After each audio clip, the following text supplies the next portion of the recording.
یہ جو رب نے ہمارے کندھوں پہ دو فرشتے مقرر فرمائے کرامن کاتبین، ہر بندہ ہی جانتا ہے ان کا نام کرامن کاتبین ہے۔ اور جب بندہ فوت ہو جاتا ہے نا، یہ اللہ کی بارگاہ میں عرض کرتے ہیں خدایا قد کبت الیک، جس بندے پر تو نے ہماری ڈیوٹی لگائی تھی، مقرر کیا تھا، وہ بندہ فوت ہو گیا، خدایا ہم آسمان کی طرف آ جائیں۔ اللہ کریم فرمائے گا سمائی مملوءۃ من ملائکتی یسبحونی، اے فرشتوں میرا آسمان پہلے سے ہی ان فرشتوں سے بھرا پڑا ہے جو میری پاکی بیان کرتے ہیں، میری حمد بیان کرتے ہیں، تمہاری یہاں آنے کی کوئی گنجائش نہیں۔ وہ فرشتے عرض کرتے ہیں خدایا پھر زمین پہ ڈیرا لگا لیں، زمین پہ کسی جگہ رہنے لگ جائیں۔ اللہ کریم فرمائے گا اردی مملوءۃ من خلقی یسبحونی، میری زمین بھی میری مخلوق سے بھری پڑی ہے جو میری پاکی بیان کرتی ہے، میری حمد کرتی ہے، میری تعریفیں کرتی ہے، تمہارے لیے زمین پر بھی کوئی جگہ نہیں۔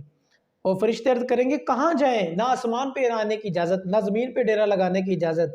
اللہ کریم فرمائے گا اے فرشتوں تم اس بندے کی قبر کے پاس جاؤ، قوما الی قبر عبدی، میرے بندے کی جہاں پر قبر بنی ہے وہاں پر جا کے کھڑے ہو جاؤ۔ خدایا پھر کیا کریں؟ اللہ کریم فرمائے گا حلی لانی سبحانی کبیرانی، وہاں پر جا کر سبحان اللہ پڑھو، لا الہ الا اللہ پڑھو، اللہ اکبر پڑھتے رہو۔ خدایا وہ بندہ پہلے عمل کرتا تھا، ہم اس کے لیے نیکیاں لکھا کرتے تھے، آج وہ بندہ فوت ہو گیا، ہم یہ نیکیاں کس کے لیے لکھا کریں گے؟ یہ ہمارا ثواب کہاں جائے گا؟ ہم تو معصوم فرشتے ہیں، ہمیں تو اس کی حاجت نہیں۔